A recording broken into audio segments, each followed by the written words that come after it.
तो बहुत बहुत स्वागत है आप सभी का मेरे YouTube चैनल पर। मैं सिद्धांत सहगल, वैदिक एंड केपी एस्ट्रोलॉजर, एक पत्रिका का अवलोकन करूंगा आपके सामने, यानी उसका एनालिसिस करूंगा। इस कुंडली का आकलन या एनालिसिस हम इस दृष्टि से करेंगे, क्या इस कुंडली में किसी बड़े राजनीतिक पद की संभावना है। तो बड़े पद के लिए या पद प्राप्ति के लिए हमें दशम भाव देखना होता है। तो ये कुंडली है आपके सामने। राहु लग्न में बैठा हुआ है, कुंभ लग्न की कुंडली है और मकर राशि है। तो राहु लग्न में बैठा हुआ है और मंगल दशम में दिग्बली या दिशा बली होकर बैठे हुए हैं। मैंने सिर्फ शॉर्ट में ये देखना है कि पद प्राप्ति के योग इनको है या नहीं।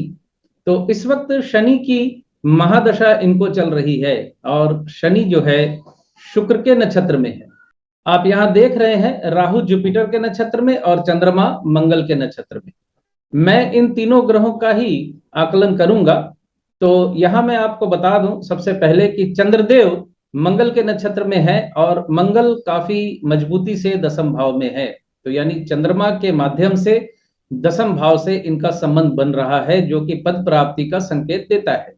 शनि की महादशा में राहु की अंतर्दशा इस वक्त चल रही है और राहु बृहस्पति के नक्षत्र में है। बृहस्पति एकादशेश और द्वितीयेश है, लेकिन बैठे हुए अष्टम में। पर आपने देखा होगा कि चलित में वो सप्तम में बैठे हुए हैं। मैं इनका परिचय आपको करवा दूं पहले। ये आनंद भैया रेखी है, जो महाराष्ट्र और दिल्ली की राजनीति पे गहरी पकड़ रखते हैं। तो शनि की महादशा चल रही है इनकी 2008 से, जो चलेगी जून 2027 तक। मूल प्रश्न ये है कि क्या इस वक्त शनि की महादशा में जो राहु की अंतर्दशा चल रही है उसमें कोई पद प्राप्ति के योग है या नहीं। राहु की अंतर्दशा फरवरी 2022 में शुरू हुई है और दिसंबर 2024 तक चलेगी। राहु आप देख चुके हैं गुरु के नक्षत्र में है और गुरु एकादशेश जो कि इच्छा पूर्ति का योग बनाते हैं, द्वितीयेश हैं जो धन प्राप्ति का योग बनाते हैं। लेकिन गुरुदेव बृहस्पति आपको यहाँ अष्टम में बैठे दिख रहे होंगे, जो इच्छा पूर्ति में बाधा बनते हैं। लेकिन चलित में ये बृहस्पति सप्तम से संबंध बना रहा है, अष्टम से संबंध नहीं बना रहा। इसलिए नए योगा योग, सामाजिक दायरे का बड़ा होना और इच्छा पूर्ति का योग बन रहा है। साथ ही चंद्रमा इस कुंडली में इनको पद प्राप्ति के योग बना रहा है। तो चंद्रमा का संबंध राहु की अंतर्दशा में जब बनेगा, प्रत्यांतर में भी बन सकता है और सूक्ष्म दशा में भी बन सकता है, उस वक्त इनको राजनीतिक पद प्राप्ति की संभावनाएं बन रही हैं। इसको अगर प्लेन शब्दों में कहें तो राहु की अंतर्दशा में आनंद भाई रेखी को पद प्राप्ति के योग बने हुए हैं। हालांकि राहु की अंतर्दशा दिसंबर 2024 तक है, तो इसका मतलब ये नहीं है कि 2024 तक इंतजार ही करना पड़ेगा। राहु की अंतर्दशा में इनको किसी भी वक्त किसी राजनीतिक पद की या किसी बड़े राजनीतिक पद की प्राप्ति हो सकती है। मंगल इस कुंडली में राजयोग देने के लिए बिल्कुल तैयार बैठा हुआ है।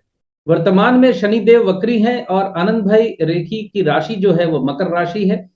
तो शनिदेव जैसे ही अक्टूबर के अंत में मार्गी होंगे, तो नवंबर 2022 के बाद से इनको पद प्राप्ति की संभावनाएं बलवती हो रही है। तो इसका फाइनल कंक्लूजन या फाइनल आकलन अगर मैं कहूं तो राहु की अंतर्दशा में इनको पद प्राप्ति के योग बने हुए हैं। इस कुंडली के आकलन करने के पीछे का उद्देश्य ये भी है या कारण ये भी है कि आने वाले समय में महाराष्ट्र की राजनीति में और दिल्ली की राजनीति में आनंद भाई रेखी का नाम बहुत बड़ा होकर उभरने वाला है। जन्म तारीख मैंने इसमें नहीं डाली है जानबूझ के, क्योंकि ये व्यक्तिगत कुंडली है।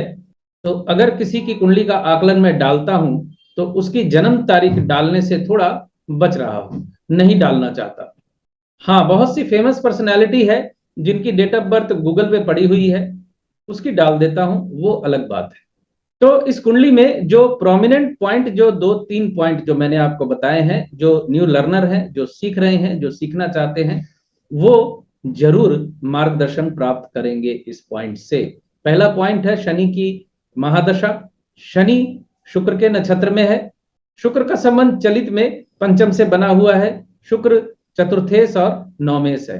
तो शनि की महादशा यानी शनि खुद पद प्राप्ति के योग नहीं बना रहा है, लेकिन राहु की अंतर्दशा पद प्राप्ति के योग बनाती है चंद्रमा के माध्यम से, क्योंकि राहु इच्छा पूर्ति का योग बना रहा है बृहस्पति के नक्षत्र में बैठकर, और चंद्रमा सीधे मंगल के नक्षत्र में है। धनिष्ठा नक्षत्र में जन्म है इनका और मकर राशि बनती है इनकी। आप सिर्फ इस 3-4 पॉइंट्स को नोट कीजिए और समझने की कोशिश कीजिए, आपको रिजल्ट समझ में आ जाएगा। तो बहुत बहुत धन्यवाद आप सभी का जुड़े रहने के लिए। खुश रहिए, स्वस्थ रहिए।